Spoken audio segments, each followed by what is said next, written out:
Pinadalhan na ng show cause order ng COMELEC ang 27 government contractors na nagbigay ng donasyon sa mga kandidato ng 2022. Sinilip naman ng ahensya ang mga nag-donate din sa election campaign ni na Pangulong Bongbong Marcos at Vice President Sara Duterte. Nasa frontline ng balitang yan si Mon Gualvez, exclusive.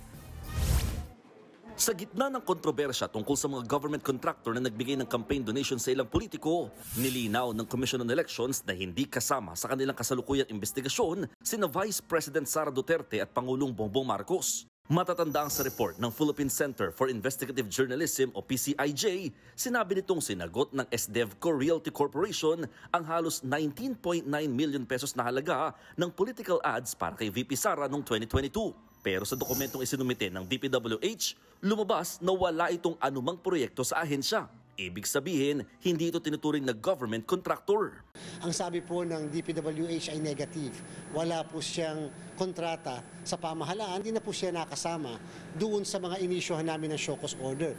Sa kaso naman ni Pangulong Marcos, individual ang nakalistang donor sa kanyang Statement of Contributions and Expenditures o SOSE, hindi isang construction company. Yung individual na pangalan na yun ay hindi lumalabas na kontraktor. Ang lumalabas na kontraktor ay same family name. Kung hindi sila, sino ang iniimbestigahan? Sabi ng COMELEC, 27 government contractors ang pinadalhan ng show cause orders matapos kumpirmahin ng DPWH na may mga proyektong pinondohan ng gobyerno mga ito noong panahon ng 2022 campaign. Lumitaw sa SOSE ng ilang kandidato na nagbigay ang mga contractor na ito ng donasyon. Bagay na bawal sa ilalim ng Section 95C ng Omnibus Election Code.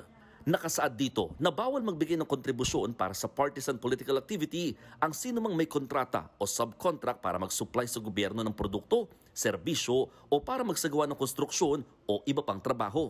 Binibigyan natin sila ng due process. Binibigyan natin sila ng pagkakataon na ipaliwanag ang kanilang panig. Binibigyan natin sila ng venue para sila ay makapagpaliwanag kesa naman sa social media sila inaatake, kine-question. Susuriin ng COMELEC ang lahat ng paliwanag sa mga susunod na linggo. Posibleng humantong sa dismissal, administrative sanctions o pag-endorso sa piskalya ang violation, depende sa lakas ng ebidensya. Nagbabalita mula sa Frontline, Mon Gualvez, News 5. Mga kapatid, Mean Los Baños po, huwag magpahuli sa mga balita at impormasyong dapat ninyong malaman. Para sa mas malawak na balitaan at diskusyon, mag-follow at mag-subscribe na sa social media pages ng News 5.